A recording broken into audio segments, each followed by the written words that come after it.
Have you found yourself trying to hide your joy because you're unhappy with your teeth? Your smile is the first feature noticed in an interview, on a date, or in family photos. We want you to be able to shine bright as your best self, and our teeth whitening system is the perfect step toward restoring your confidence. Sound Art introduces an entirely new way to listen to music in your home. By combining the best of two products, a revolutionary high-fidelity, low-profile Bluetooth wireless speaker with beautiful artwork. Select from a library of artwork or upload your own photos to personalize your experience. Sound Art ushers in an era of invisible, beautiful, and amazing sound throughout your home and redefines your entire entertainment system. The need to reclaim your floor space and rid your home of unsightly speaker boxes that need to be bolted to the wall is now a thing of the past. Our canvas is printed on high-quality permalite by Breathing Color. And select from our gallery or upload your own. Standard sizes include 16 by 20 and 18 by 24 canvas wrapped. Custom sizing is available, as well as surround sound options.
Mid-Ohio Sports Car Course is Mid-America's must-see racing venue that isn't named Indianapolis.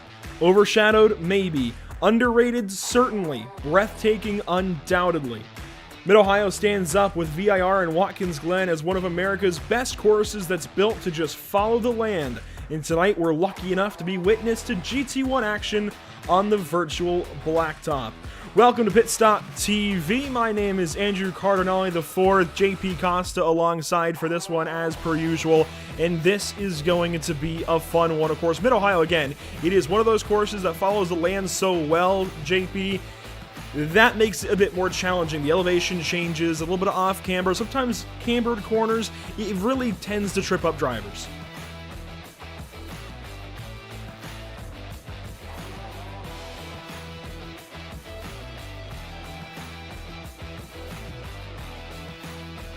Challenge. This track you're watching on your screen right now, it looks quite simple, doesn't it, Andrew? But when you get to it, when you try to extract as much time as possible, it really does get tricky. Turn 1 is so deceiving, a 90-degree corner. Turn 2 so easy to make mistakes. We've seen that plenty of times. Then you get turn 4, an amazing overtaking opportunity. Turn 5, 6, 7, the S's, the elevation changing. Turn 8 and 9, and then a small straight on Thunder Valley to turn 10.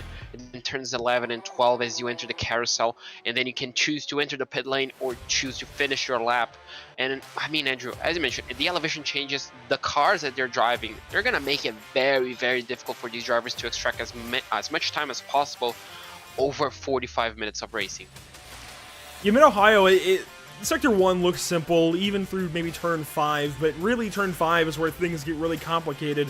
Turn 1, pretty standard left-hand 90-degree corner, tends to trip some drivers up. The keyhole is a little challenging, especially that braking zone. The exit can be a little bit interesting, but it's very simple down to China Beach. It's a hard braking right-hander. Turn 5, though, when you come up, back over that crest and down, dropping into Turn 6 in the S's, that's where things get interesting, and that's where drivers tend to make a little more mistakes, and I think that's where we're going to see these GT1 cars run into troubles. Let's talk about some of the point standings, though, because as much as we're talking about how challenging this track is and these cars might be today, these points make it all that much more challenging. We've got a whole lot more to race for. Steve Singer, he's got a race win after the last outing at Lime Rock Park a few weeks back. Andrew Locke is still very much in all of this. That said, he is not in the session tonight, so look for this to kind of move around at the top already. 2-point gap is going to change a whole lot. Yeah, exactly. This, I mean, it's going to change so much, especially after what I can assume it was a hectic Lime Rock race, Andrew. Remember, it's 3 weeks ago, actually. It was such a crazy race, and we kind of can expect more of the same. You know, the challenge nature, I guess, of Lime Rock kind of, you know, brings itself into nature here. You know, a bit of the elevation changes. Obviously not as narrow and a longer track, but as you mentioned, Steve Singer got his maiden win last time out. Andrew Locke was 6th place last time around, not, as mentioned, not in the grid currently. Mark Truxell was 4th place. Kind of things, you know, changed a bit. We had some interesting names. Obviously, Jesse King was back on the podium, trying to keep that streak going in 4th place. And the championship, you know, is still, after only 3 rounds, it's still quite close, isn't it? It's all to play for. Yeah, and speaking of only 3 rounds, you can see we are only in round number 4 so far. Watkins Glen next up after this week. But we've got to go through Mid-Ohio first, and qualifying is already coming down to a close. We'll take a look at some of the qualifying times. There's only a few cars tonight, a much wider field than we're used to, and Steve Singer is the quickest of the bunch. However, JP, the interesting thing about the number 6, he cannot start on pole. In fact, he will not start wherever he qualifies. He will start from the tail end of the field. That said, that's only going to be 6th this evening.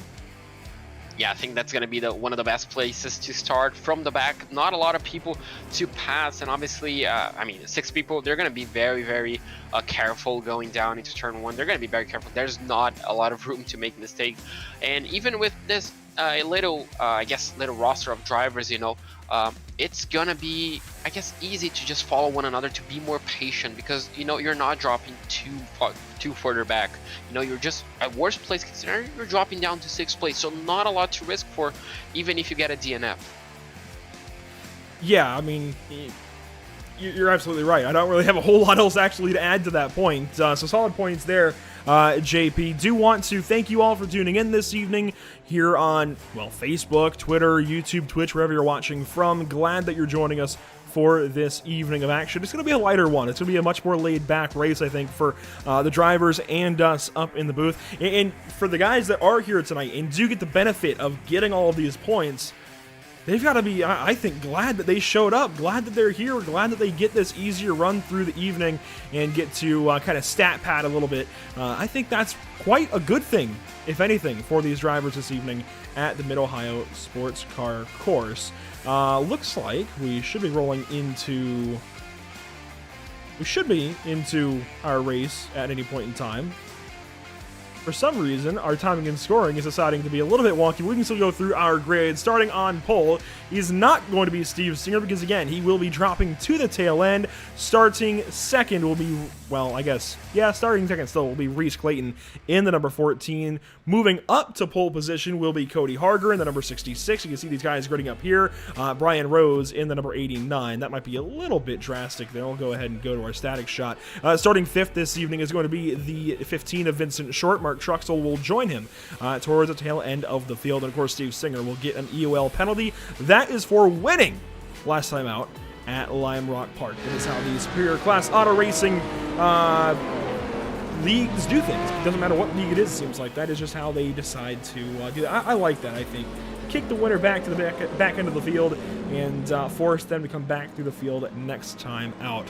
This is brought to you by Grid by SimLab, and already green flag is on the way. 45 minutes, let's go.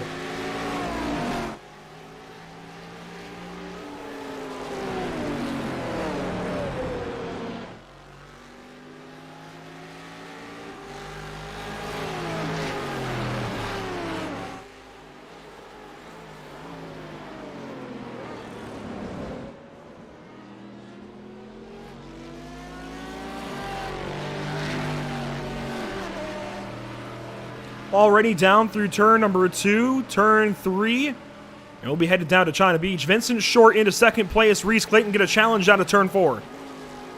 Yeah, looks like we're already going to have a challenge coming down into turn 4. Not quite for these drivers, as the grid still looks like everybody made it through. Quite a bit of a gap between first and sixth, but I mean, the battles are still very much alive, although the number 66 is already charging ahead, 1.2 seconds already to lead, but I mean, battle for third, still very much alive. And Steve Singer's just hanging out towards the back end of the field right now. I think that's a pretty solid strategy as Cody Harger starts to take off. These two are going to do battle at the tail end of the lap. I really think Reese Clayton should be the driver to watch for this race win, especially as Vincent Short off the track, back on right in front of Reese, holds on to the spot for now. And Vincent wide arc, going to come right back side by side. And wow, Vincent Short hangs on to the spot. Yeah, that was very close racing, very clean racing for both of them, and you're completely right, Andrew. Clayton, for me, is the driver to look out for. Last time out in Lime Rock, he finished second place. It was a really good race for him. He looks very aggressive early on, which could be good sign as he knows he has the pace. He goes down the outside of turn 2, makes the move work under braking. Now he only has one car to chase, although that car is 3 seconds up the road. Lap 1, that's the deficit already. 3 teammates in a line, Vincent Short, Brian Rose, Steve Singer. They're going to get this race into the mid-groove here as one of them kicks one of the cones out of the way. Mark Truxell falls back behind him. We'll watch from his onboard through lap number 2. As you can see, the drivers following in line. And now, Andrea, we got a really good shot of the undulation changes, you know, the elevation changes that we have on this track. And, you know, you race around here as we do have a battle, looks like for 5th place. As looks like that move was easily done. 2 Aston Martins going side by side. But, you know, you've raced here, I'm pretty sure, and you know how difficult these GT cars they are to drive, to get traction down. And the elevation changes, that, you know, that challenge just elevates, you know, you just square it up because, you know, the car goes light. As we do have another mistake for the number 89, as it looks like he's struggling quite a bit. Yeah, Brian Rose maybe on his back foot a little bit, but gets back into a rhythm, will continue on. Still in that 5th spot. He let his teammate Steve Singer go on by, and now Singer is going to have to work on by Vincent Short. As you can see, going purple that lap is Reese Clayton. He's already cut a second out of that lead for Cody Harger. So on the move is this number 14, Aston Martin. And we've talked about the car differences a lot throughout this season. Let's talk more about it here. As you can see, the Corvette C6, yeah, it definitely, maybe underwhelms in a way. It's a fantastic racing car, won a lot of races in its days, but for the DBR9 to check in with 10 more horsepower, that's kind of odd. Yeah, exactly. I mean, we talked at each and every single race we talked about those cars, and I don't get tired of talking about it. And as you mentioned, as we mentioned time and time again, it's just a battle of, I guess, track to track. I guess each car excels in one type of track. You have the Corvette, which is surprisingly lighter than the Aston Martin, has less power but more torque, has a shorter wheelbase, so it kind of just balanced itself out, although the Aston Martin has proved this season so far to be the kind of superior car, at least for the first 3 rounds. Absolutely. It's more stable, it's got a little more power, and the big thing is torque, actually. It doesn't have as much wheel spin. It's able to put the power down more safely out of the corner, and I feel like that's what's brought the Aston Martin to the top of the board each and every time. Purple again was Clayton, then Singer goes a little bit faster, so as we're talking about the car differences, these guys are putting them on display, going faster and faster early on in this race. You see the top 6, the 6 drivers in the field, Harger through Truxell, and Reese Clayton, I think, is easily the favorite this point on to win races. It's a matter of Steve Singer being able to come back to the field now and does he win this race again? Does he put himself back in the back? Because at that point, I think, again, next time out at Watkins Glen, you have to look at Reese Clayton because of track position. Yeah, exactly. And I mean, obviously, Steve Singer, the pole time, if I'm not mistaken, wasn't that big of a gap. I'm pretty sure it was 3 or 4 tenths of a second, which is quite close. So he cannot really afford to make a lot of mistakes, because if Reese Clayton has that pace that he kind of showed in qualifying, if he can keep doing those laps, I mean, Singer's job is not going to be as easy as he probably thinks it could be, starting from the back and already up into third. He has still a challenge, as Reese Clayton now is approaching less than a second to Cody Harger. So we're going to have a three-way car battle for the lead if Clayton cannot really get rid of Harger soon enough. Here we go already. Clayton is up to Cody Harger. And I'd imagine the move will come this lap. Already down to 3 tenths here. Steve Singer goes purple again. And I've noticed, I think there's only one Chevrolet in this race, and I believe that is Vincent Short. I believe all 5 other cars are Aston Martins tonight. Very odd, considering the GT1 lap record here was set by one of the Corvette C6Rs in 2007 by Jan Magnussen. So this car is, well, the Corvette anyways, is certainly capable. It's a matter of putting it in the right hands, I think. Yeah, exactly. Jan Magnussen did a fantastic lap time, and his son, Kevin Magnussen, actually set the DPI lap record around here last year, if I'm not mistaken, or this year. So the Magnussens kind of do seem to nail Mid-Ohio, those Danish drivers.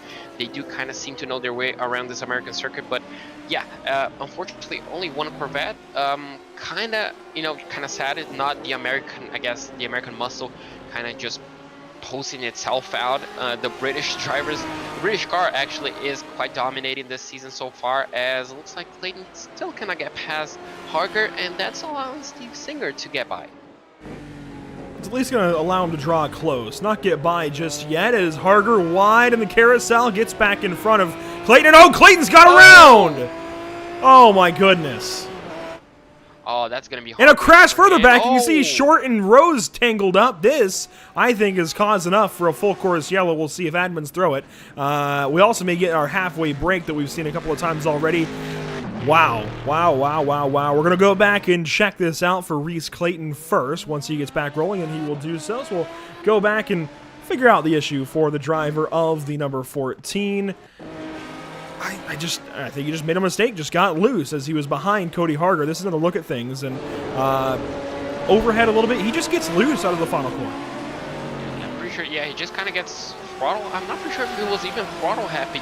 You kind of see the car just bumping around right before he spins, so kind of, I guess, an odd combination of things happening that allowed his car to spin around. It was, it was promising to be a nice battle for the top 3, a 3-way car battle for the lead, as we do have this other instant further back, was just 2 corners behind. The Corvette just gets loose. Oh, his teammate kind of just collects him. Yeah, Vincent Short just got loose throughout the entire corner, was sliding, and Brian Rose nowhere to go, piles into the back and turns him the rest of the way around.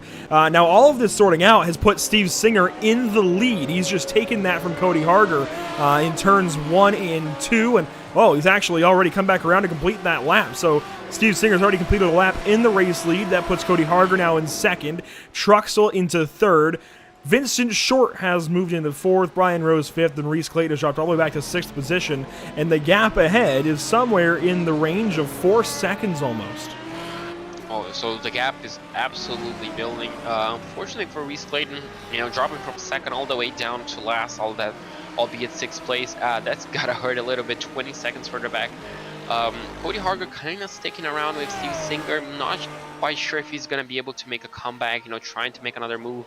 I was just going to mention, Andrew, before the incident between Reese Clayton, it kind of looked awfully similar to tonight's F1 race. Cody Harger just kind of slowing Reese Clayton down, allowing Steve Singer to come closer to try and make a move, but unfortunately, Clayton came out worse.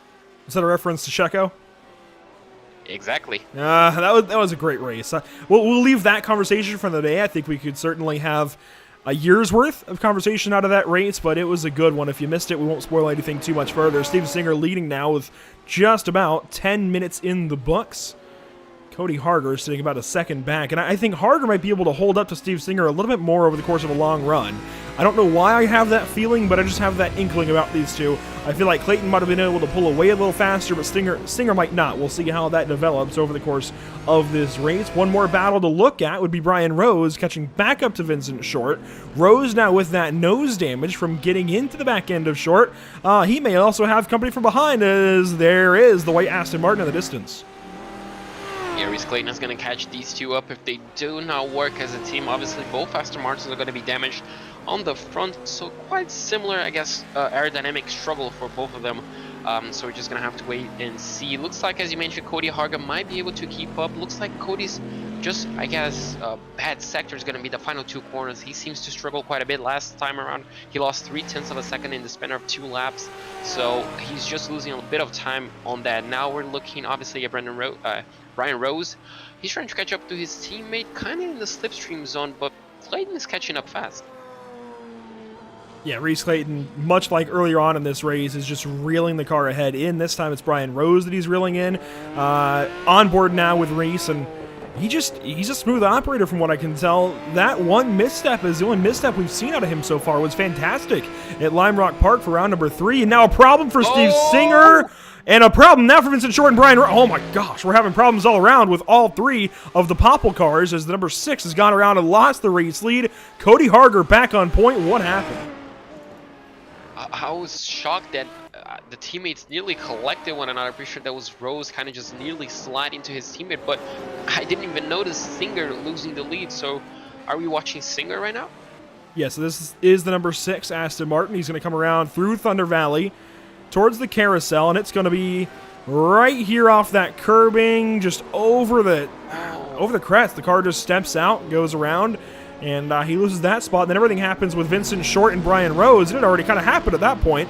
Boy, all 3 of these cars having issues at the same time again. Yeah, looks like they're now making our lives easier. The previous incident happened simultaneously, just like this one. Now we're going to take a look at what happened to the teammates. You can see the Corvette kind of just got lost on its own. And no, that was the Aston. Yeah, no, that was all Brian Rose. Yeah, but the Corvette kind of got a twitch. It looks like his teammate just completely followed in his footsteps, but got it completely worse. Luckily for them, they didn't collect each other. That was quite close, though. One more look at it. I think Vincent might have gotten a little bit loose, but I mean, nothing in comparison to Brian Rose's slide through there, and Brian ends up losing that spot. We'll watch through until he does lose that spot here on the replay.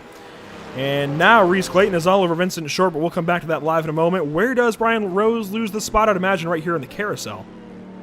Oh, he goes a bit wide. Yep. Oh, I thought it was going to come into the pits nearly. Oh, just kind of saves it. So 2 awesome saves essentially in the less than half a lap for him. Unfortunately, he's going to be dropping down to last place. So I'm not quite sure, Andrew. Would that damage affect that car that much? Well, the handling, I guess the stepping out isn't a result of the damage. If anything, the damage being on the nose is going to hold him up on the straightaway.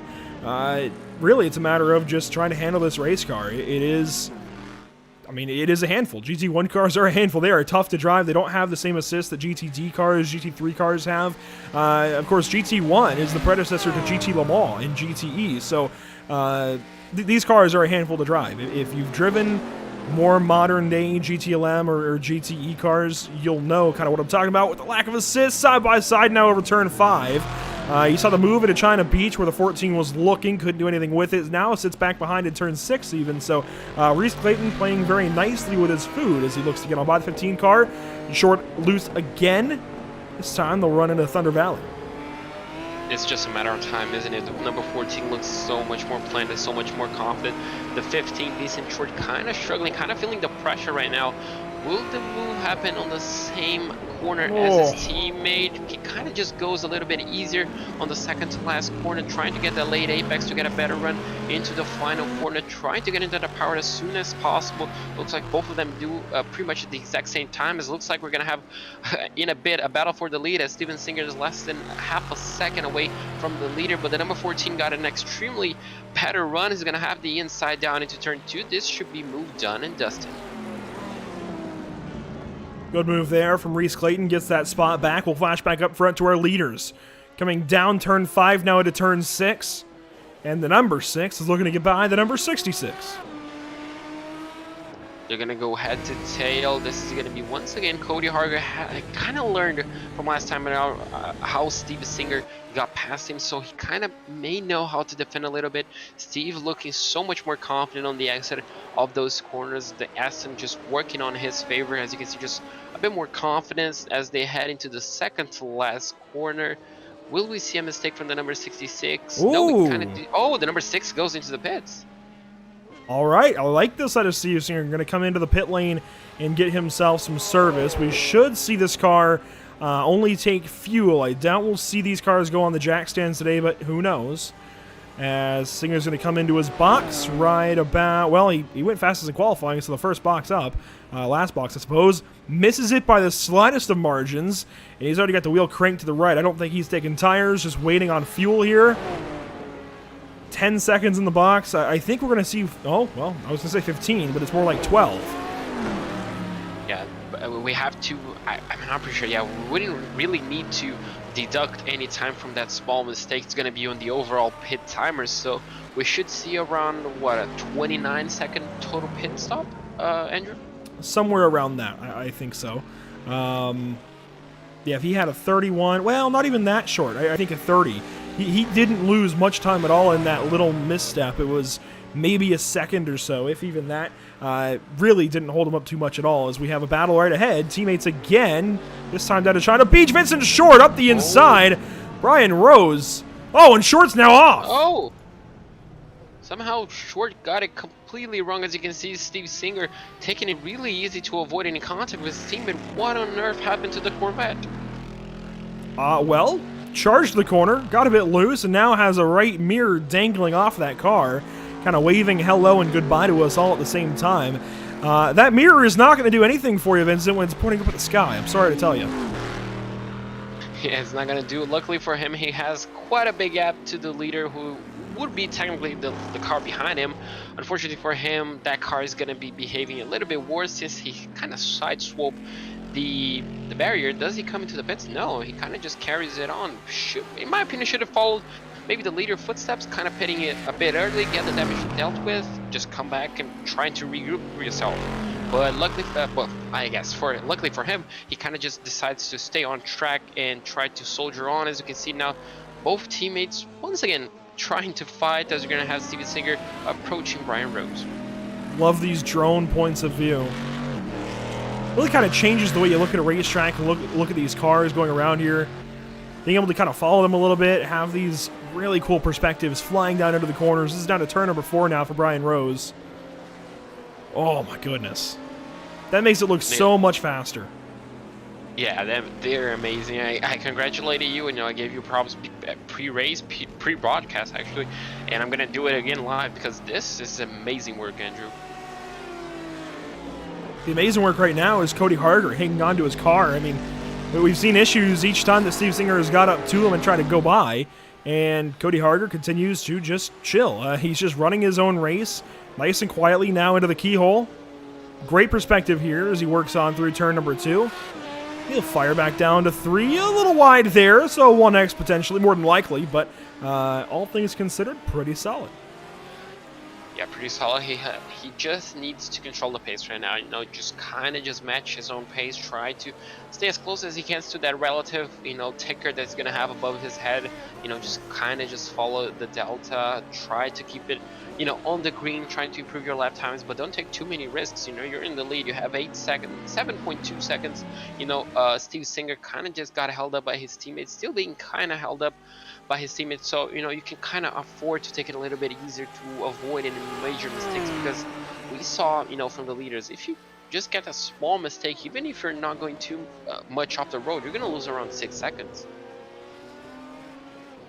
Yeah, mistakes have to be kept at a minimum right now, and Steve Singer has not quite done that this evening. And you know what? I think that follows true for most of his season so far. He's fast, but small little mistakes have really held him back, I think, from the potential that he's shown. Tonight may be no different from that. I think Lime Rock Park is the one night where it's been a little bit different, and he's just kind of gone to full potential, won the race. Let's take a look at our weather conditions for this race. We haven't really talked about it at all, but pretty calm. 77 degrees air temp, 98 degrees on the track. I think that would be a little bit higher if we had a few more cars, as Brian Rose goes around right in front of Steve Singer. Rose, does he call an audible in pit? No, he will continue on. The humidity is a little higher as Vincent Short's gone around. These two guys, they keep having issues at the same time. Each and every lap they have issues. It's always the same time. Yeah, looks like they're somehow connected. That's, I guess, just teammates, unfortunately, making small mistakes. Looks like the Corvette might be a bit more of a handful car to drive, although obviously we do have more Astons, and they're the ones making a little bit more mistakes. But yeah, unfortunately for these two, it's just not their race at the moment, is it? Not at all. A caution flag does come out at about halfway, so this will serve as our nice little break for each of these drivers. Cody Harger has worked up to about a 6-second gap over Mark Truxell. Mark Truxell, very quietly holding a pretty solid race at this point, was still ahead of Reese Clayton. It's just been nice and quiet. This is still looking at Cody Harger. Here is Mark Truxell into the final couple of corners. And Reese Clayton a little further back. Reese doing a fantastic job. He already brought that gap down. It was around 22 seconds. Now he brought it all the way down to 17 prior to the caution flag. Does he come into the pit? The pit lane might be closed, right, Andrew? Yeah, if I'm not mistaken. Yeah, for the first few laps until the grid bunches up. But yeah, he's doing a fantastic job. He seems to have the pace, not the fastest lap. That still belongs to Steve Singer, but a good, consistent pace for the number 14. A big shout out to our partners under this yellow flag condition. Of course, Tucson Sound Art, always top of our list. I was listening to this during my broadcast prep for the last couple of hours, just getting into kind of the mood. I'm actually going to a concert later this week, so I was kind of going through and just refreshing myself on Eric Church. That's going to be a whole lot of fun later on, but just kind of refreshing myself, and I got to be honest, when I'm doing things, be it cleaning the house recently or just prepping for a broadcast, whatever, Tucson Sound Art always comes through in the clutch. Don't want to have to mess with a random Bluetooth speaker that I got to move around rooms.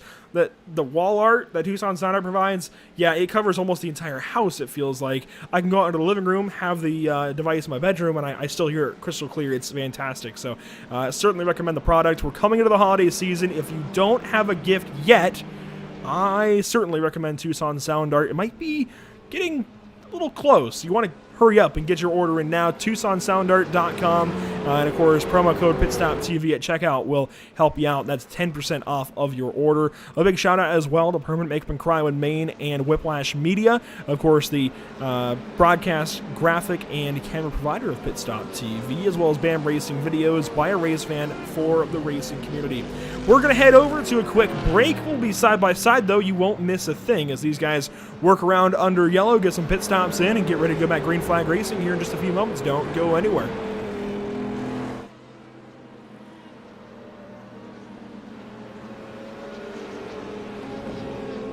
After months of quarantine, we're all interested in how we can become our best self. The team at Permanent Makeup and Cryo is here to help you get the flawless makeup look every day without the extra effort or time. When it comes to your appearance, you deserve the best care that money can buy.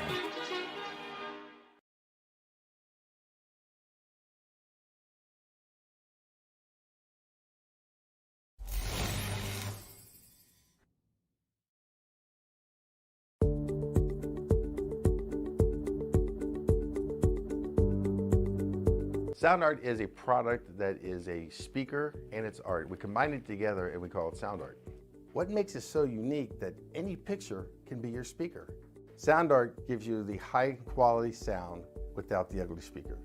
This isn't a picture with a speaker, the picture is the speaker. Just imagine your wedding picture uploaded onto a canvas and now it's speaking 10,000 tunes. I mean, it's a very cool concept. What we like so much about it that you can take anything that means something very special to you, upload it on the canvas, have it hanging up in your room, your balcony, wherever you want to put it, and now it's a speaker. I mean, how cool is that? It's something that we have that and no one has. No one has this product. It's just a great gift to give anybody. It's just a neat concept. Around here we say, art never sounded so good.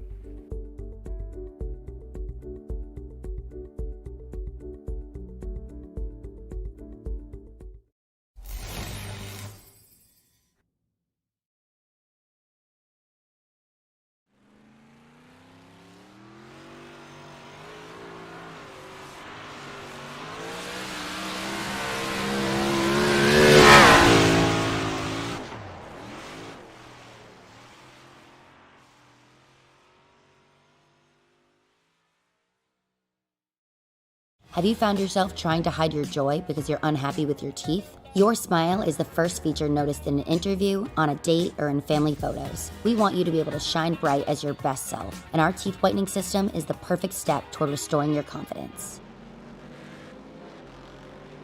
Welcome back to the virtual Mid-Ohio Sports Car Course. We're about to go back green flag racing. Steve Singer is your race leader, did not pit under this caution flag. 20 minutes to go. We're going to get this thing restarted. Cody Harger will line up second. He pitted, but no tires. And green flag is not out. Not out. Look, I could have sworn pace car lights were certainly off, but hey, this gives us a moment to actually recap pit lane. Steve Singer, again, stayed out. Already got his stop in. That's why he came in short pit. That's why we didn't see other drivers do so. Cody Harger, however, used this opportunity to come in, get full fuel, and now will restart behind the number 6. Is keeping those tires nice and warm and cleaned off.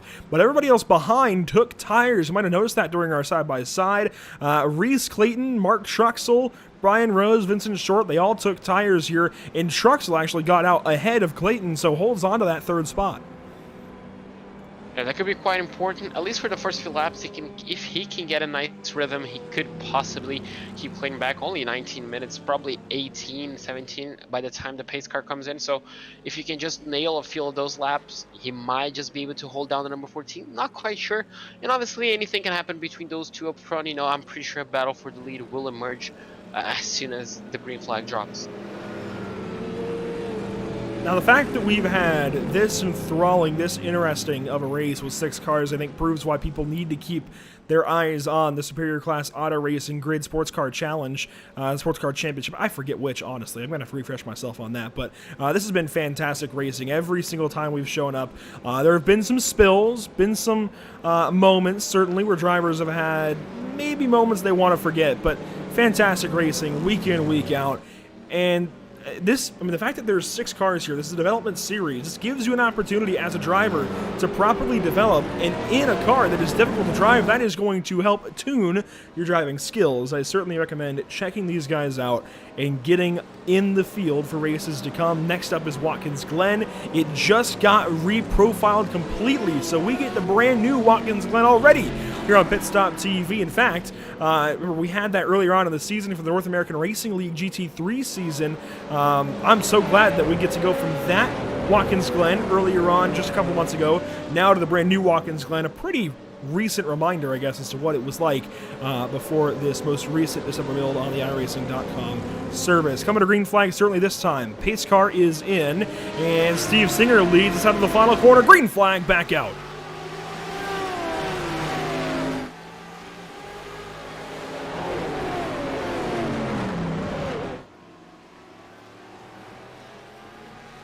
The field of 6 down to the keyhole this time. Up front, Singer, then Harger second. We might have a challenge for third at a turn 2. Not quite yet. Everybody stays nice and orderly. Looks like everybody made it through everybody kind of still following a lineup. Unfortunately, the number 14 could not really get a good exit out of 2 to challenge Mark Truxell ahead of him. Looks like Steve Singer still pulling away, not by a lot, so the battle for the lead might still be on the number 66, kind of just chasing him down. Mark Truxell right behind him, Reese Clayton. So the top 4 kind of relatively close. Then we have the 2 teammates battling a bit further behind, and as I mentioned, Andrew, for a development series, you get guys running this close to one another. This is just fantastic. And this top 4 is about to be a really good battle, I feel like. Truck's a little bit wide, but Harger even wider. And Reese Clayton is going to come up and bring the caboose of this battle much closer to everybody else as they, again, go a little bit wide, that time at a 10. Now into 11 and 12, 13 to finish up the lap. And that is a lap around the Mid-Ohio Sports Car Course. Once again, glad you're joining us here on Facebook, YouTube, Twitch, Twitter, wherever you're watching from. My name is Andrew Cardinale IV. JP Costa joins me in the booth this evening.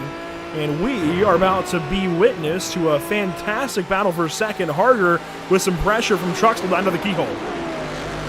Truxell somehow found pace. Harger feeling the pressure. Look at all that goes lockup. Extremely. Yeah, that was amazing. Goes wide into turn 2. That's going to allow Truxell to get a better exit on the inside. They're going to go for a drag race, Andrew. That's going to be 2 identical cars. Unfortunately, for Truxell, Harger gets somehow a better exit. Does he challenge into turn 4? Looks like not that deep under brake. The number 14 kind of just trying to make something out of essentially what once was a battle, but looks like they stay in position as the number 6 kind of just drives away, already 2 seconds up the road. Up and in through the S's and through some trees as well as we work through turn number 9 now. The right turn into Thunder Valley, under the crossover bridge. And somehow Cody Harger is still leading this group of 3 now as Steve Singer's starting to clear all of them. 2.5 seconds gone already is the 6 car. Only 14 minutes and change to go. And Harger slides through the carousel. Loses both of those spots. The first misstep we've seen for the 66 all night long. And unfortunately for him, it happened near the end of the race as he was running second. Unfortunately, just a small mistake. We've seen plenty of mistakes on that corner, so it must be, I guess, the Achilles heel for the Aston Martin. I mean, for pretty much each and every single driver.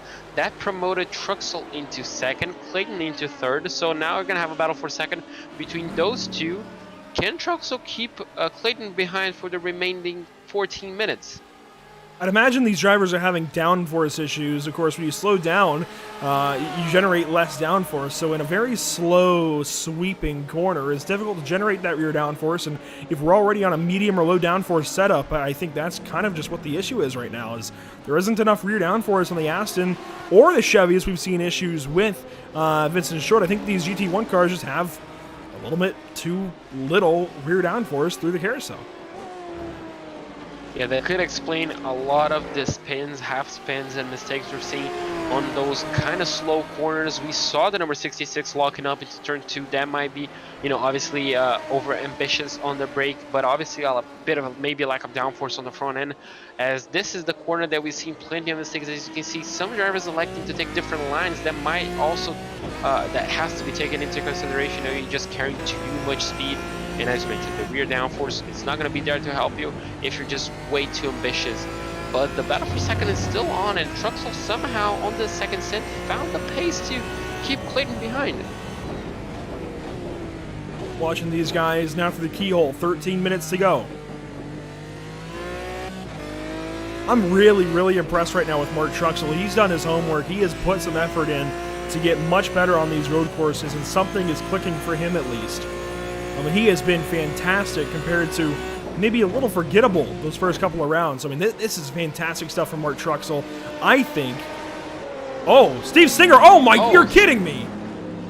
Yeah, I was just going to say, somehow there was a puff of smoke, and now the leader drops all the way down to last place, but all by himself. And now Truxell's leading. So again, Mark Truxell, fantastic stuff. Steve Singer, another issue. I mean... I don't have words. I feel like Mercedes earlier. Exactly. Unfortunately for him, that's going to be all on his own. I'm not pretty sure if he can protest to that for himself. Maybe to learn that for next race. Just sideways again. Way too much speed. Maybe just carrying way too much speed and just a little bit early on the throttle. Luckily for him, no contact with the Armco barrier, but just lost too much time. And could that be race over for the lead? I'm pretty sure it might be. Well, he is some 12 seconds behind new race leader Mark Truxell. That looks more like a braking issue, and I think that's where the issue is coming for these guys, is under braking in these Aston Martins. I think they're just maybe trying to dial in a little too much rear brake bias, and it's starting to chatter the rears. Wheel hop is a term you hear in a lot of NASCAR races, at least on road courses. Maybe we've got some wheel hop in GT1 cars. I didn't think that would happen with independent rear axle or independent rear suspension. But it's the only explanation I have, unless it's just upsetting the balance of the race car and getting loose. Usually you don't have wheel hop in anything other than a solid axle car. So, I mean, even now going to the next-gen car in NASCAR for the Cup Series, it's not going to have wheel hop in those cars. It's going to have more so just lockup. Very bizarre, the issues that we've seen this evening. I think the carousel is just trying to put the car in a bit of yaw, and it's not wanting to hold. Of course, there's no side force in these cars, relying only on the GT wing on the rear as Stinger gets on by Vincent Short with an issue. But it's just very, very odd in general.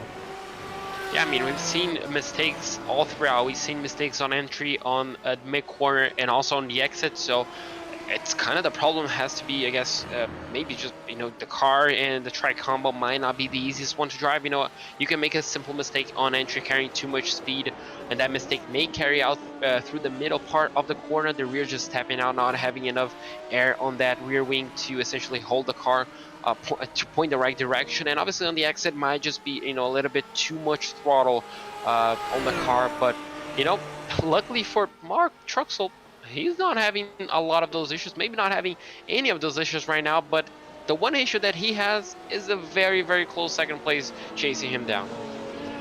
Yeah, they're getting close here. Just inside 10 minutes to go.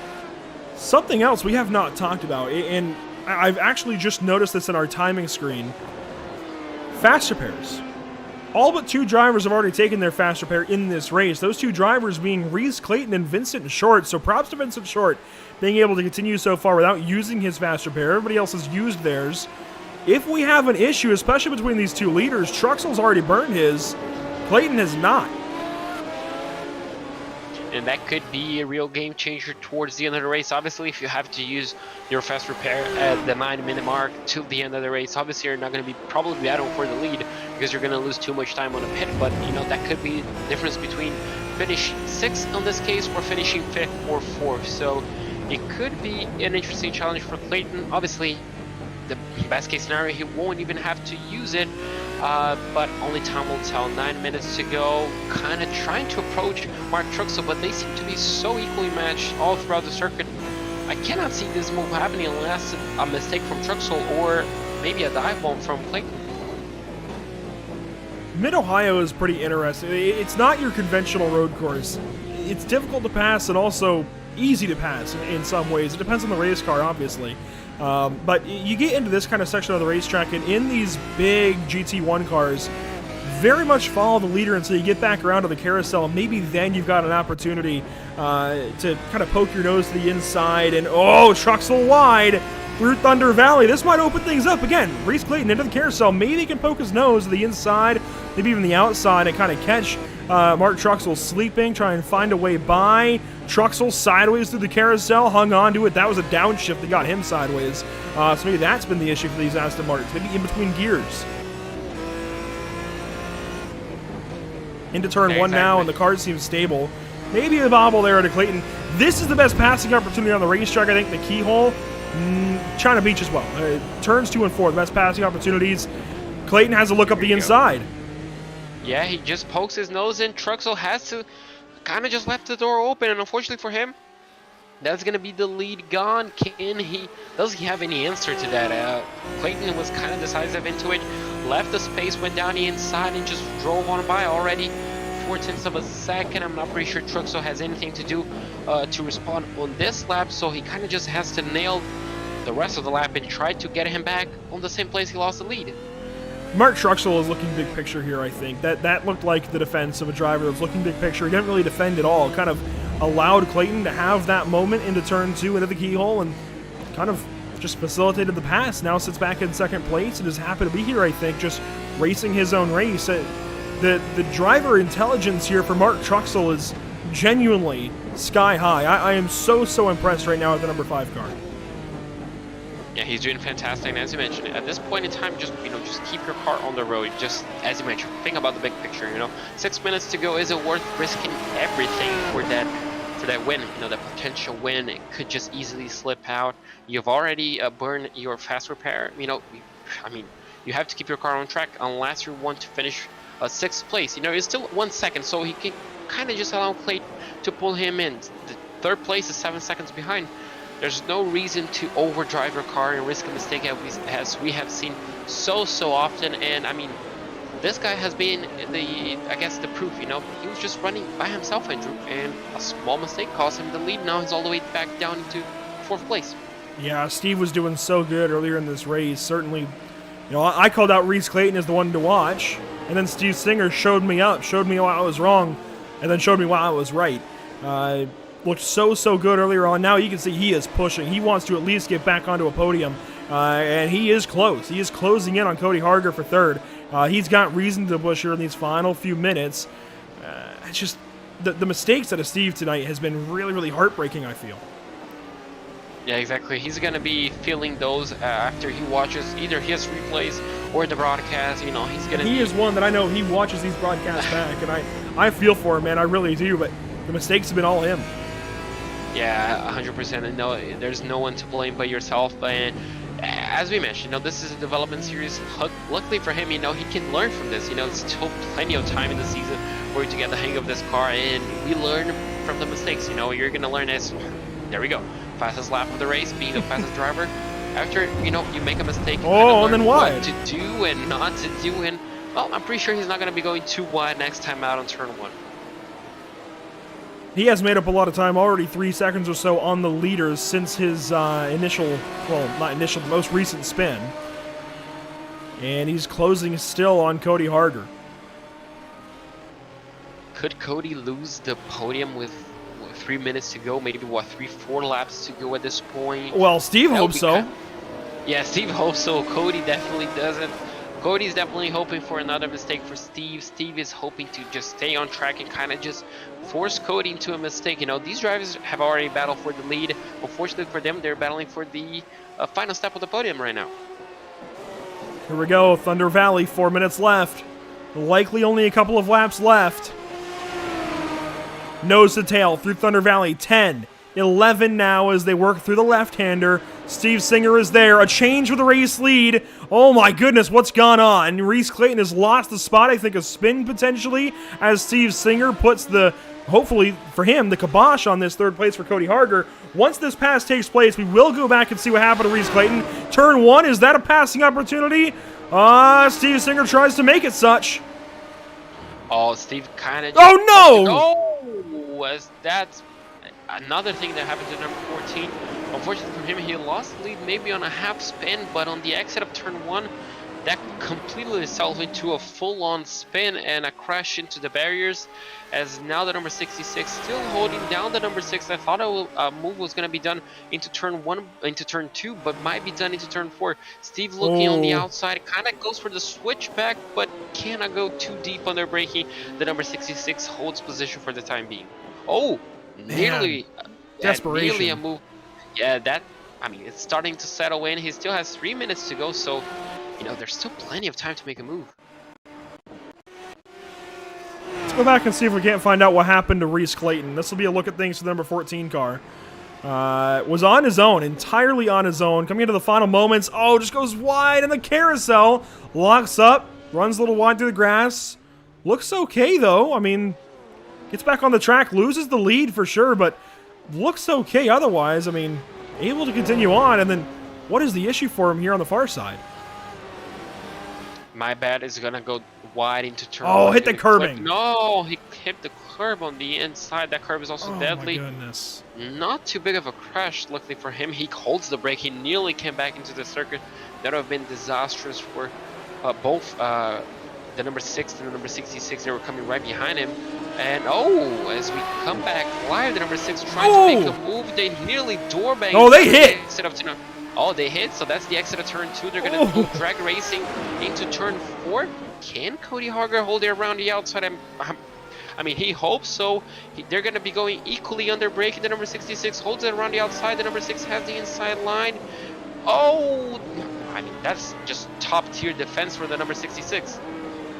Nose to tail, mirror to mirror, they made a lot of contact in turn 2, and Steve Singer is getting desperate. He wants the spot back. He is seeing red. He wants to move up as far as he can. He's not going to catch Mark Truxell now. We're going to come around and take 2 to go, I think, this time. And Steve Singer wants to move into the P2 spot all over Cody Harger. I mean, just he's looking at every corner as if it's a passing opportunity. I think a bit too optimistic right now. Looks like, I mean, he is there. He is there. Cody Harger, I mean, what can I say? He looks like Sergio Perez. He looks like a roadblock. He looks, I mean, he's just blocking Steve Singer right now. Oh, he hasn't blocked at all. The one time he blocked, I think, was the backstretch last time through. He did make a move that I thought was a little bit interesting. Maybe it was 2 laps ago. That's the only time I've seen him block at all. No, yeah, not blocking on the I guess the NASCAR type of stuff, you know, just moving ahead. It's just completely blocking the road for him, not letting him go around him at any cost. He tried to make a move around the inside, couldn't make it work.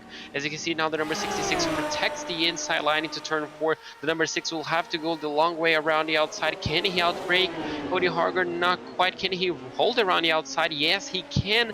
He gets a tank slapper. The number 66 kind of shuts the door. Oh, there he goes! Oh, there we go. I ended up there actually in NASCAR Heat 4 with my buddy Zach. I can't believe Cody Harger just spun in turn 5 like that. Oh my gosh. On the second to last lap. I can't believe that. Time running out here. Mark Truxell is going to come around and collect, I believe, the white flag. It may be checkers. That is white flag presented by Tucson Sound Art for Mark Truxell. That was quite close, being the white flag and the checkered at the same time, but luckily for him, he has a big gap, 6.6 seconds to Steve Singer. I mean, what a roller coaster of a race we just had on the final 5 minutes. Oh my gosh, speechless. I don't have many words for what just happened. Cody Harger in the pit lane, just towed. Didn't even continue the race, towed back, and much like we talked about earlier on, still going to take 6th. But how about Mark Truxell? Where did he start in this race? Started 6th. Qualified last. I don't think he turned a qualifying lap and has turned it around to win this race so long as he doesn't botch anything here in the final moments. He's got 6 seconds back to Steve Singer. Just sit back, Sunday cruise on home. Exactly. I mean, he just has a few corners to go. Kind of just have to nail it down. Steve Singer is going to probably finish 2nd place. And somehow Brian Rose is going to be finished on 3rd place after struggling quite a bit on the first part of the race. Final couple of corners now for Mark Truxell. 6-second gap back to Steve Singer. The most treacherous corner so far today, now up ahead. And he's going to get on through the carousel. Final time now for Mark Truxell. He leaves turn 13 and is going to win at Mid-Ohio. An absolutely fantastic win for him that came, I guess, out of nowhere. Steve Singer comes down into 2nd, finished 2nd place. His teammate, the number 89 Brian Rose, is going to finish 3rd place. And I mean, Reese played another heartbreak for tonight's race. He's going to be finishing all the way down in 4th place after leading the final few parts of the race. And Vincent Short's going to be the last driver on track to cross the finish line, all the way down in 5th place. And Cody Harger not actually going to finish this race. A bit of frustration there. I certainly understand it. As Vincent Short tiptoes to the final couple of corners and will exit turn 13 and take 5th place today at Mid-Ohio. Solid effort from everybody in this race. Really, really good race today. And congratulations, big time, to Mark Truxell.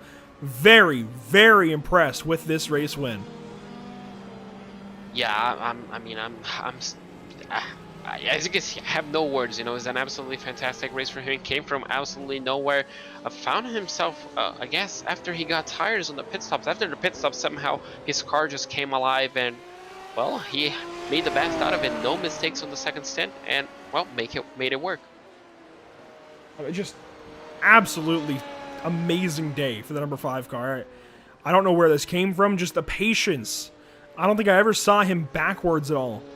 Just sat back, kept the car on the racetrack. That's how you win races right there. That's how you win championships as well.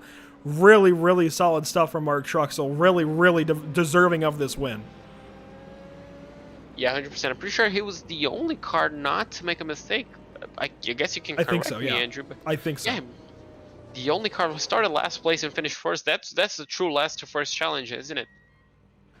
Yeah, something like that. It's just incredible stuff. I really cannot underappreciate his efforts today, his contact made between the teammates, but just really, really amazing. And Reese Clayton does some burnouts to his box, but really, really solid day of racing all around. Glad you joined us for it here at PitStop TV. We're going to take a step aside, and we'll be back to you with some post-race coverage here in just a few moments. Mark Truxell, victor at Mid-Ohio.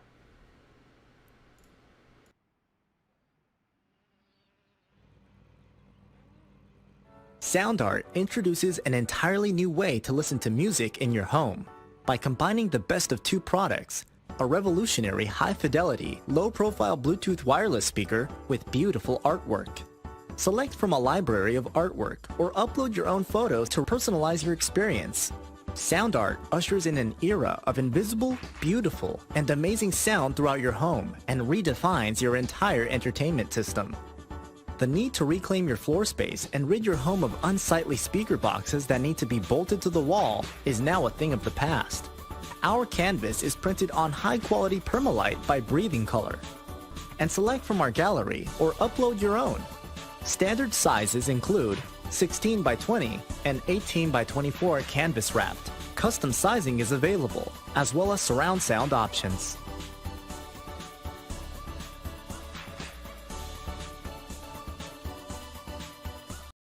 After months of quarantine, we're all interested in how we can become our best self. The team at Permanent Makeup and Cryo is here to help you get the flawless makeup look every day without the extra effort or time.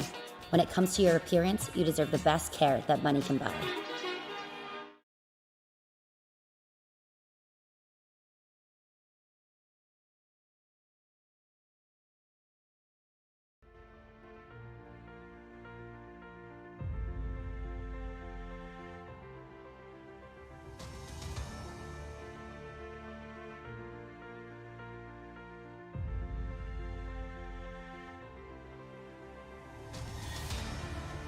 One of America's best road courses, 45 minutes of racing, GT1 cars, and some drivers that are just trying to learn the ropes. That's what we had with the SCAR Grid Sports Car Championship, and what they delivered was one of the best races that I've seen at Mid-Ohio with only 6 cars. Welcome back to PitStop TV and the virtual Mid-Ohio Sports Car Course.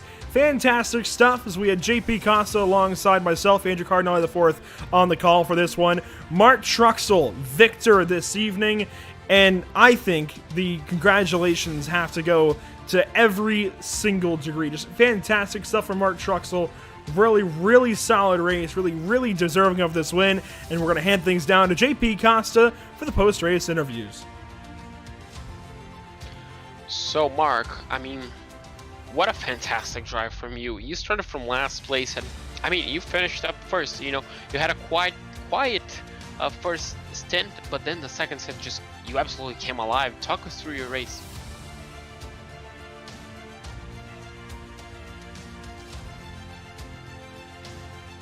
As we do seem to have a little bit of maybe a connection issue with Mark's. Mark, can I get a copy?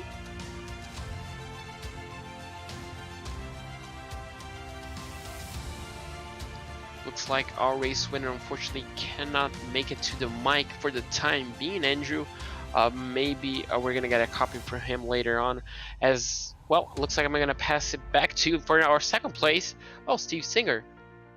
We're actually going to hand things over to you with Brian Rose. Finished third. We'll just go back the other way through our order.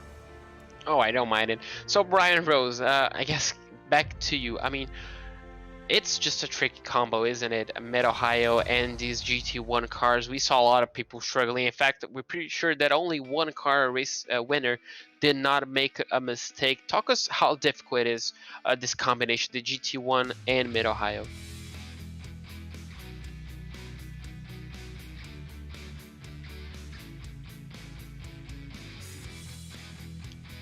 Brian, can I get a copy? Oh yeah, Team 4. I wasn't aware I was in the room. How you guys doing? We're doing fantastic. Well, you finished third. I'm pretty sure you're happy with that. I mean, considering how difficult the track combo is, the Mid-Ohio high elevation, elevation changes, and the GT ones, big, powerful machines, not a lot of downforce. They do seem to be very, very tricky to handle, doesn't it? Oh, absolutely, and especially on cold tires. A very technical track. I'm an oval guy, so I'm just running this to try to get better at running some road course stuff. Super happy with third place tonight. I mean, it really couldn't have went too much better than that. I know we had a light field tonight, but after some luck that I've had on Sundays here a few weeks past, I'm really just happy to bring this home in one piece, and in third, that's just a plus. I'm pretty sure, you sound really happy with it, and obviously, it's just going to get better and better. The start of your race, it did seem, very, very tricky. You and your teammate were kind of struggling a little bit. How did you overcome those issues later on in the race? How did you learn from your mistakes? I just needed to learn to slow down, let the track come to me. Not real familiar, don't have a whole lot of laps on this track. So just slowing down, allowing the race come to me, trying to stay out of trouble, trying to keep it on track for one. That seems to be my biggest problem. But once we got over that little hump right there and was able to back it down, I was finding some speed. Unfortunate that Steve and Cody got into it there towards the end, but hey, in the right place, right time for a podium. Exactly. You kind of, with all that battle, you managed to finish on the podium. And how do you judge? How does confidence, build up on a track like this? Obviously, when you make a mistake, you kind of just take it easy for a few laps. But, does it take a long time for you to confidence build back up to try to push it again? Or do you just decide to take a little bit easier for the rest of the race to avoid any mistakes? Early on in the race, I kind of, I can be a little bit too aggressive, I think. So learning the track a little better throughout the race, being able to find my braking and shifting points, getting those down. Coming around towards the end of the race, I felt pretty comfortable and confident. I felt like I could keep the car under me a whole lot better than I could at the start of the race. So that's just how we brought it home. And just like to thank you guys, PitStop TV, SCAR, HBR, Castle Packs Powered Products, Popple, all of our sponsors. Steve, he really tries to help us get better here for this road course stuff, and I appreciate him and everything you guys are doing. Well, there you go. I'm pretty sure they're proud of your result. I hope I can talk to you next week, and I'm going to wish you the best of luck for the practice during the week. All right, man. Thank you, guys. Well, that was Brian Rose, our third place finisher. Overcame a lot of instance, throughout the field, just kind of made it clean on when it mattered, and finished third place, Andrew. In a third place day again, much like Mark Truxell, is a really, really solid effort for Brian Rose. Top half of the field beats out Reese Clayton, Vincent Short, and Cody Harder through some attrition. Some hardcore, classic attrition like you want to see in sports car racing. So good stuff today from Brian Rose. We'll transfer over to his teammate. And last time out, the race winner at Lime Rock. This time out, maybe was going to have a shot at the race win. Steve Singer, what happened? I threw it away, man. It's just all there is to it. This place is tricky. I put a lot of practice in here in the last couple of weeks. Obviously, we had to reschedule it and go out another week, so it was more opportunity to turn more laps, but unfortunately, I never really got a comfortable feel for it. Yeah, I could put down some lap time, but couldn't keep it consistent and couldn't keep it on the pavement, unfortunately. Yeah, I gotta be honest. I even mentioned at one point, I know you'll go back and watch this broadcast. I know you'll go back and probably want to hit me a little bit because I'm kind of calling you out. A lot of mistakes today. Where do those mistakes come from? Was it an issue with the car? Was it maybe track conditions? Was it just, everybody's human making mistakes? What was that? It's just me not really having a good feel for the track. I never really got super comfortable with it. You try to force the issue a few times here and there, and then your braking points, 6, 8, 9 feet later than it should be. Then you lock them up and grab a gear to hopefully get it to rotate, and then it does, and then it comes around too far, and it's just it was a tough afternoon. That's really all I can put to it. Now, obviously, right at the end of the race, fantastic battle with Cody Harger. You might have a different point of view. How'd it look out there? Honestly, I thought it was a great battle between me and Cody. We had a little bit of a contact coming off the the keyhole there and down the straightaway into through 3, but nothing significant. I thought he raced me relatively clean for given the time period of where it was in the race. He wanted to keep the spot. I wanted to take it from him. Unfortunately, speaking of mistakes, he ended up making one late and gave me the spot. But I don't know. It was fun, and I even said, good racing with you, Cody, after the fact. It was great racing, fantastic stuff, and I mentioned a couple of times in this race, 6 cars only, sure, but it didn't seem like it. You guys always had something going on, be it somebody making a small mistake and changing the dynamic of this race, your short pit earlier on before the halfway break. There was always something to talk about, and I mentioned this would be a fantastic place for anybody who's maybe looking to get a little bit better at road racing to get into and test their skills, certainly with these challenging GT1 cars. How can they do so? How can they get involved? Well, certainly you can find me, the best place is to get me on Facebook or even direct message right into iRacing. You can message me there, but Steve Singer is my name on Facebook. Usually I just post right into the iRacing stuff. I mean, obviously you can find it through PitStop TV. I mean, we've got our own TV side, Holler Boys Racing TV. That's a possibility. You can get me there. Holler Boys Racing TV on Facebook. That's probably your best bet. Message me there if you're interested, and we'll get you into the league and get these numbers up. Yeah, certainly. We've got some road guys from our other series that we cover, so hopefully a few of them tune in. I'll even try and pass the word along because this is fantastic stuff. These GT1 cars, they have a soft place in my heart.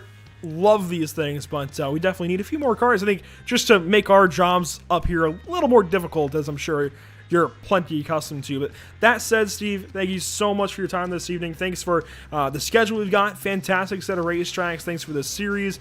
Just thanks in general. Have a great night. Congratulations on P2. Thanks, Andrew. Appreciate it. Steve Singer wrapping things up from Mid-Ohio Sports Car, of course, and seriously, a great battle that he had there with Cody Harger. We are going to move things back over to Mark Truxell, see if we can get a copy with our race winner. JP, go ahead and take it away. So, Mark, can I get a copy? I got you. Oh, there you go. Finally, good to talk to you. I mean, what a race you had. You started from last place, finished first. Somehow you got your car perfectly dialed in. Talk us through your race. Yeah, on road courses, I usually like to start in the back area, kind of try to get my rhythm going. And, I've seen a few mistakes happening here and there, so I knew they might happen again. And so I just had to keep my head on straight. And then after the pit stop, coming out up towards the front there is just time to go.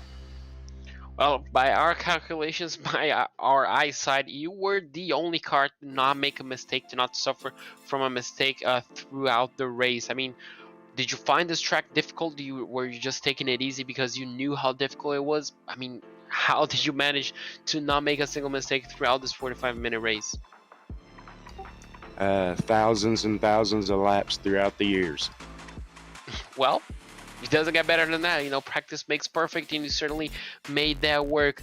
I mean, when you were leading, you kind of came under pressure from the number 14.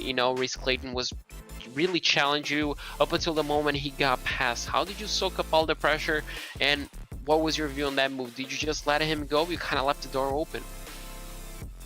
Yeah, there's not a whole lot of, passing areas on this track, so he had the looks, so I'm not going to block somebody. No more cars than what we've got. No sense doing anything silly. So I just let him go on and take it, and then I just charged after him, and then he made the mistake with a couple of laps to go, and I was just able to capitalize. Pretty sure you had a small grin under the virtual helmet after you saw the 14 kind of just giving you way for your win tonight. And obviously, when you talk about the win, who do you have to thank for your result?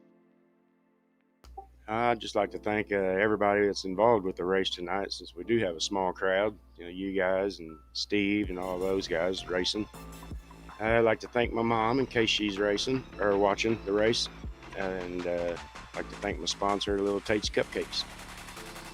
Well, there you go. Maybe we can get, more people like your mom to race around here. I'm pretty sure she'll be very welcome, especially as a development driver. And, well, Mark, I hope I can talk to you next week and wish you the best of luck for your next practice. All right, guys, I appreciate it. Looking forward to Watkins Glen, one of my most favorite road courses. Well, Andrew, that was Mark Truxell, and well, if he loves Watkins Glen, I mean, we might see him on the top step of the podium next week as well. I wouldn't put it past Mark Truxell at all. Now, I'd imagine a few more drivers should come out to Watkins Glen. Brand new pavement, brand new curbing and everything. It's been remastered, redone, rebuilt, rescanned, whatever you want to put in front of that, just redone entirely. It's fantastic, and it is a classic NASCAR course, right? Mid-Ohio, a little bit more new to NASCAR. These guys are oval racers. Should see some more guys, I'd imagine, at Watkins Glen in a week's time. Do want to thank the 6 drivers that came out. Congratulate all of them on their efforts tonight, especially, again, Mark Truxell. And I got to wonder, do we get some of those cupcakes? I heard cupcakes. I'd like to put myself in the running for that, just personally. I would love to get some cupcake as well. Midnight here in Brazil, it would go pretty well. I mean, right now, I wouldn't deny any of those. Yeah, cupcakes sound great. Maybe a little challenging to get them here from Indiana, but yeah, I don't know. Anyway, Steve Singer comes in second place tonight. Brian Rose third. Reese Clayton fourth. You see the entire order on your screen there. Vincent Short in fifth. Cody Harger drops down to sixth place. I think takeaways then from this: Mark Truxell, very patient, sits back, keeps his race in check.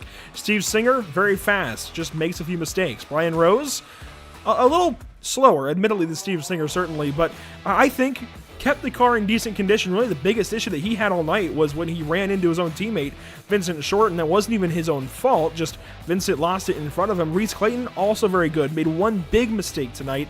Was almost perfect. Just really unfortunate that he made the mistake out of turn one, got the curbing down low, spun around into the barrier, lost everything he'd be working on. Vincent Short, I think, is going to keep using this development series, and we should see a lot of growth from him in these upcoming weeks. And Cody Harger, he's great. Just unfortunately locked into a battle, made a mistake, fell to the back, finishes sixth tonight, and that's about all there is to it. Yeah, exactly. I'm pretty sure you summed it up perfectly. It's going to be obviously interesting to see next week how much these drivers will develop, how much they will grow. Obviously, as drivers, you know, the experience, the mistakes that they had here will obviously help them next week. And obviously, with the new track, we can kind of compare it with the NARL we're going to have on Thursday. You know, the old track, the new track, the old cars are going to have next week, and the newer GT3 cars that we have today. But Andrew, I mean, we do have quite a packed week, don't we? Oh yeah, we've got 2 championship finales. We've got one race number 5, I believe, or 6 for the VRPI Racing Series. And then, of course, later on next Sunday, we've got Watkins Glen for the SCAR Grid Sports Car Challenge. But let's go through it all in order. Monday night, tomorrow night, the BRPI Racing Series from the Cedar Lake Speedway in Madison, Wisconsin. I believe it's it's New Richmond, Wisconsin, not Madison, Wisconsin. New Richmond, Wisconsin. That always trips me up. But Cedar Lake Speedway, fantastic racetrack, especially for big block mods. That is going to be legitimately a ton of fun. I'm really looking forward to tomorrow night. We've got some rivalries, some clashes, a bit of butting heads to watch out for tomorrow night between Brett Rolls and Jamie Porter. Brett Rolls with very strong words after last week at Knoxville. You'll want to go back and maybe pay attention to our social media for a recap of that interview and some of his feelings going into this next race at Cedar Lake. And then Wednesday, of course, we've got the Outlaws Sim Series season finale. We're finally crowning a champion in the Outlaws Sim Series at Atlanta Motor Speedway. I don't want to spoil the 4 drivers too yet. You got to tune in Wednesday to find out. It's going to be a lot of fun. Emerson Arden going to take you through the coverage. I'll be alongside, but maybe in a different role. We'll maybe see how that one goes. Should be a lot of fun. And of course, Thursday, backing things up again, another championship finale. This time, Road America with the North American Racing League. I can't think of a more North American course to go to than Road America. I guess not. In the road course side of things, I mean, the name says it all, doesn't it? Road America, it's going to be a fantastic race. It's going to be really challenging for those guys. You know, it's a long course. It's going to be open to strategy and open for overtakes. But obviously, that's all on talk for Thursday at 9:15 Eastern Time. But to get there, you got to follow us on our social media, facebook.com/PitStop TV, twitter.com/PitStop TV_ for live coverage updates. Also on Instagram.com/pit_stop_TV for photos and live updates on the race. And obviously our live coverage on YouTube and Twitch at youtube.com/PitStop TV1. been a fun, fantastic night of racing. I want to thank everybody for tuning in and joining us for tonight's action. We hope you enjoyed tonight's broadcast. That will do it, however, from the virtual Mid-Ohio Sports Car Course in Lexington, Ohio. It's been a lot of fun. Certainly, genuinely love this race course and wish it was on more schedules. So if you're a league owner out there, hey, here's your signal. Put Mid-Ohio on your schedule. It will be worth it.